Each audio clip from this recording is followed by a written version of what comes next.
Olá pessoal, tudo bem? Bem-vindo a mais um vídeo. Hoje a gente vai estar falando sobre Scrum, uma metodologia ágil para gestão de projetos. O Scrum ele é algo bem abrangente, ele pode ser usado em várias áreas. Porém, eu vou estar dando uma ênfase nesse vídeo para desenvolvimento de software, porque uma equipe de desenvolvimento de software é o meu contexto. Vou dar um exemplo de uma startup. Uma startup ela está inserida no contexto VUCA. E o que é esse contexto VUCA? É uma sigla que está em inglês, tá? E o significado disso é volatilidade, incerteza, complexidade e ambiguidade. O que isso representa? Representa esse contexto que a gente vive hoje, que é tudo muito rápido, né? As coisas evoluem muito rápido, as pessoas têm acesso à informação de forma muito rápida, muito complexa. Então é necessário estratégias de gestão de projetos que sejam rápidas, que consigam acompanhar o mercado de forma bem rápida. Então, é necessário que haja um feedback contínuo. E o que é esse feedback contínuo? As startups elas precisam de um retorno rápido de experiência do usuário, por exemplo. Então, vamos supor que eu faço um aplicativo, um sistema, então eu preciso, de forma rápida, conseguir colher os feedbacks do usuário. E também o desenvolvimento ele tem que ser rápido, né? Ele tem que ser rápido e incremental, ou seja, nesse contexto a gente não usa muito do tempo para planejar um projeto inteiro grande e robusto, para fazer ele inteiro para lançar. Em vez disso, a gente vai lançando incrementalmente, ou seja, a gente decide quais são as funcionalidades mais importantes e faz. E depois vai acrescentando novas funcionalidades na medida em que o usuário já está utilizando. Porque assim a gente já tem feedback contínuo e a entrega continua sendo mais rápida, porque o escopo é menor. Então, algumas técnicas são utilizadas para poder gerar um escopo de um projeto ágil. Uma dessas técnicas é o Inception. Não vou entrar tanto em detalhes sobre isso aqui, mas o Inception é um mecanismo no qual geram-se as tais das ondas de MVP. MVP significa Produto Mínimo Viável, né? Minimum Viable Product, que é, como eu disse anteriormente, o mínimo que pode ser lançado. E aí depois a gente tem um dos métodos para poder trabalhar, que é o Scrum, que é uma metodologia ágil para desenvolvimento de projeto. E outras áreas também, né? Não é focado para desenvolvimento de software apenas. Então aqui do lado esquerdo nós temos o PMBOK. Talvez você tenha ouvido falar dele já. É um processo no qual tem bastante planejamento e depois de um planejamento extenso, a gente faz o projeto, né? A gente entra com o desenvolvimento dele. Do lado direito aqui nós temos o Manifesto Ágil, que é onde o Scrum está inserido, né? Esse é o contexto. Então vamos entrar um pouco mais em detalhe de cada um deles. PMBOK. O PMBOK ele é o famoso modelo em cascata. O que isso significa? Significa que normalmente muitas das atividades são dependentes umas das outras, como você pode ver na imagem aqui, né? Então isso mesmo faz com que torne que o projeto normalmente tem um período um pouco maior, né? Ou seja, você tem muita dependência entre as atividades, você não consegue fazer elas em paralelo. Algumas sim, outras não, né? Mas normalmente tem bastante dependência. Nesse tipo de projeto, a gente tem as fases bem definidas, né? Elas são bem previsíveis. Então a ideia é que diminua uma margem de erro para que o projeto seja perfeitamente executado, pelo menos o próximo do perfeito, né? Normalmente são gastas muitas horas de planejamento, né? No caso do PMBOK. Também são gastas muitas horas de testes. No geral, ele é pouco adaptável, né? Porque a ideia é justamente utilizar bastante horas aí de planejamento para não precisar ter muitas mudanças, para poder seguir o escopo da forma linear. Esse tipo de projeto também presta bastante a segurança. Ou seja, por exemplo, uma construção de uma ponte, né? Você imagina, para construir uma ponte tem que ser um projeto bastante seguro. Você não pode ter desperdício, tanto financeiro como também de segurança. Então você imagina, você não pode ir lá fazer uma ponte para passar carro em cima e de repente ela quebrar. Então não pode ter muita margem de erro, ou nenhuma margem de erro, né? E aqui nós temos o Manifesto Ágil, né? O Manifesto Ágil, nós temos aí 4 princípios básicos. O primeiro princípio é que indivíduos e interações estão acima de processos e ferramentas. Ou seja, comunicação, reuniões, face a face, né? Claro que agora a gente está remoto, mas a ideia é que as pessoas estejam em comunicação, e isso é mais importante do que o processo como um todo, né? E as ferramentas que são utilizadas para isso. No caso de desenvolvimento de software, seria o software funcionando acima de documentação compreensiva, né? Então é mais importante a entrega funcionar, né? Que esteja tudo ok, claro, sem erros. E não só software em si, né? Se você está falando de alguma outra área, né, as atividades têm que estar sendo executadas, no resultado final tem que estar sendo gerado, né? A gente também tem aqui outro princípio, que é a colaboração do cliente acima do contrato, né? Ou seja, a comunicação é mais informal. Não digo nem que informal, claro que existem métodos de documentar uma conversa, algo que foi identificado que é necessário, mas não necessariamente tem que ser tão burocrático, vamos dizer assim, porque a ideia é não gerar gargalo, né? Um outro princípio seria a resposta a mudanças acima do planejamento futuro. Então, o Manifesto Ágil diz que um dos princípios dele é que é possível que tenha bastante mudança. Então, num contexto, por exemplo, de startup, é muito comum isso, né? Você está seguindo um caminho e rapidamente você identifica que aquele não é o caminho certo, então você muda a rota, muda a tática, né, que você está fazendo para a entrega do seu produto aí. Então, isso faz parte também do Manifesto Ágil. E aqui então vou falar de algumas ferramentas ágeis para desenvolvimento de software, né? Uma delas é o Scrum, que é o conteúdo que a gente está falando hoje aqui. Então a gente tem 3 papéis importantes aí, que um papel é o Product Owner, que é o dono do produto. A gente vai entrar em um pouco mais detalhes sobre cada uma dessas pessoas, né? O outro seria o Scrum Master e o próprio time. Uma outra ferramenta para desenvolvimento de software, né, para projeto nesse contexto, é o Extreme Programming, que também é chamado de XP, né, no qual preza-se bastante a comunicação, simplicidade, feedback, coragem e respeito. Outra ferramenta que a gente pode citar é o ASD, que é o Adaptive Software Development. E ele tem alguns princípios também, né, algumas rotinas, que seria especular, colaborar e aprender. Não vou entrar tanto em detalhes sobre cada uma delas, porque o foco aqui é o Scrum, mas só queria citar para você conhecer que Scrum não é a única, né? E aí tem algumas ferramentas também que podem auxiliar na operação, que é muito utilizado em conjunto aí com o Scrum. Um delas é o Pair Programming, na verdade, que o Pair Programming é algo que vem lá do XP, que eu citei anteriormente agora, mas pode ser utilizado também. Eu trabalho numa equipe de desenvolvimento que a gente usa de vez em quando o Pair Programming, que consiste em 2 programadores trabalharem juntos, dentro da mesma atividade, assim, né, lado a lado mesmo, como sugere a imagem aqui, né. Claro que agora remotamente não é tão simples, a gente costuma compartilhar a tela e ligar um áudio, né, mas é algo que pode ser utilizado também. E também tem o Kanban. O Kanban é muito utilizado em muitas áreas. Você deve conhecer talvez o Trello, né, que é uma ferramenta muito famosa que é utilizada para isso, no qual a gente tem aqui uma lista aqui de pendente, né, o que você está fazendo e o que está entregue também. Então, normalmente são as atividades que circulam da esquerda para a direita aqui. Então a gente pode fazer um outro vídeo depois para entrar em mais detalhes sobre isso. Então vamos lá, vamos falar do Scrum agora, para entrar um pouco mais de detalhe, né?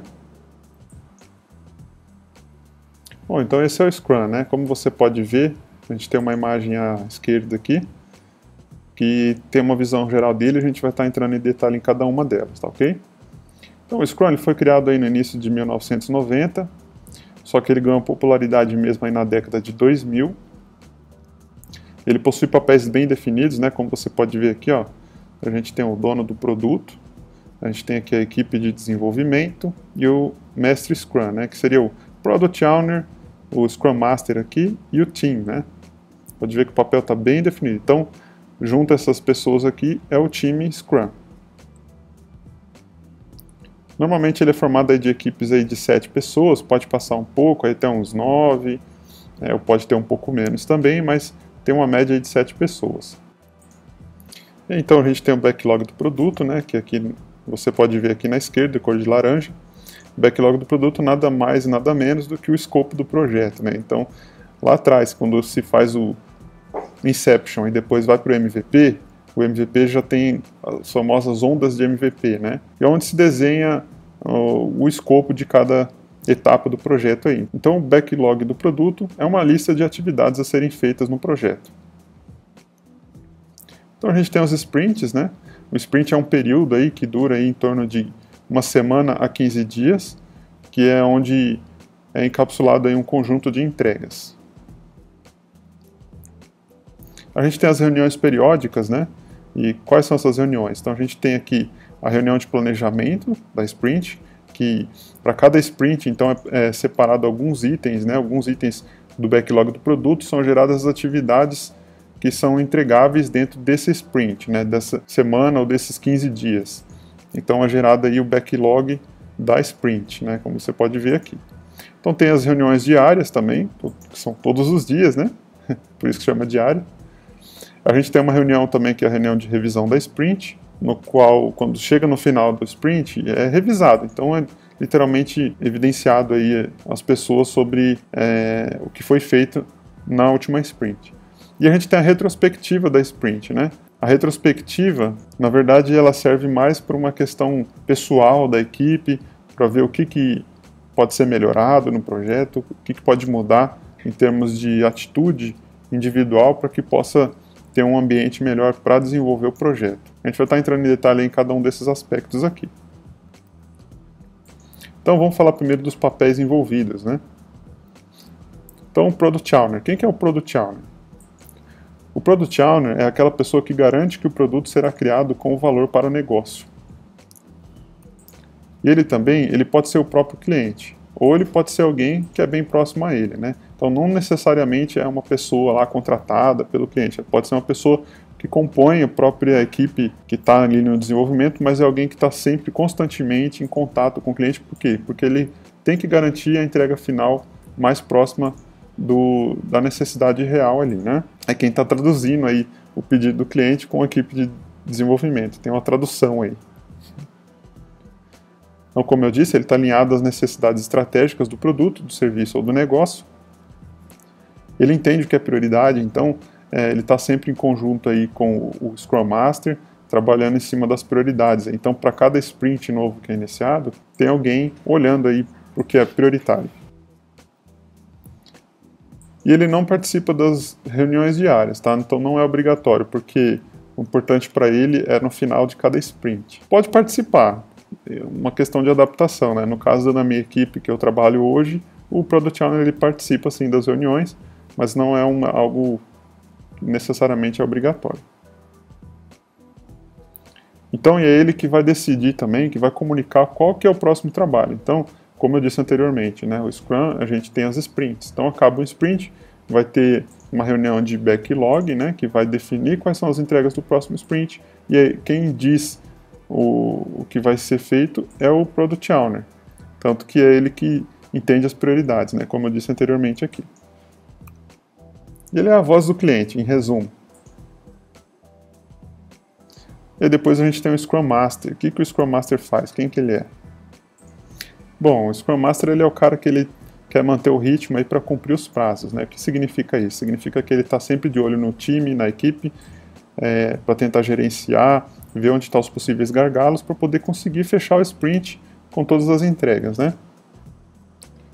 Então ele tem como objetivo assegurar o entendimento da equipe de desenvolvimento, ou seja, o time tem que estar entendendo qual que é o escopo, o que tem que ser feito, então ele é o facilitador da equipe nesse caso, né? Ele protege o time, né? E ele não está lá como um chefe, ele não está lá querendo cobrar o time com chicote, pelo contrário, ele tenta ajudar o máximo possível para que o time consiga trabalhar da melhor forma. Essa é a palavra, né? Ele é o facilitador. Não é o chefe, como eu disse. Possui uma visão tática, né? Lembra? O Product Owner ele tem uma visão estratégica, ou seja, ele tem que enxergar o porquê da necessidade.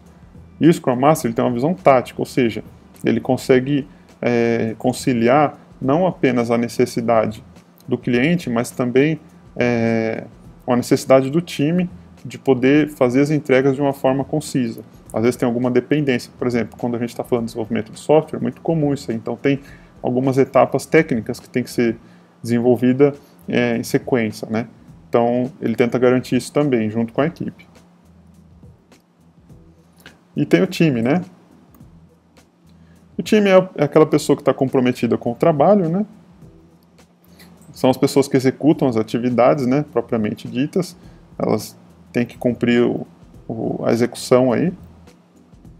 São as pessoas que têm as habilidades para fazer essas entregas, né? Então, no caso de desenvolvimento, é o programador, o designer, são essas pessoas aí. O objetivo aqui dessa equipe, né, do time, é que ele seja multifuncional, né? Então, por isso que é muito importante ter um time multidisciplinar, pessoas com várias habilidades diferentes, porque assim é possível atender todas as demandas, né? Então, o foco principal do time é cumprir a operação do projeto, né? A gente já falou de estratégico, de tático e agora do operacional. Então vamos falar do backlog do produto, vamos entrar um pouco mais em detalhe agora. O que é o backlog do produto? O backlog do produto ele é um resultado do MVP. Como eu disse lá no começo do vídeo, MVP é o produto mínimo viável. Então, quando você faz um processo de inception no qual são geradas os MVPs, as ondas de MVP, o time vai começar a trabalhar em cima de um MVP. É a primeira versão do produto, versão 1.0, né? Então, o backlog nada mais é do que um escopo que é o resultado desse MVP. Então, o backlog ele tem as funcionalidades do produto, né?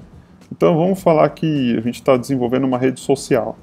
E o MVP1 ele consiste apenas em fazer o cadastro da pessoa, o login, e ela vai poder preencher um mural dela, um perfil.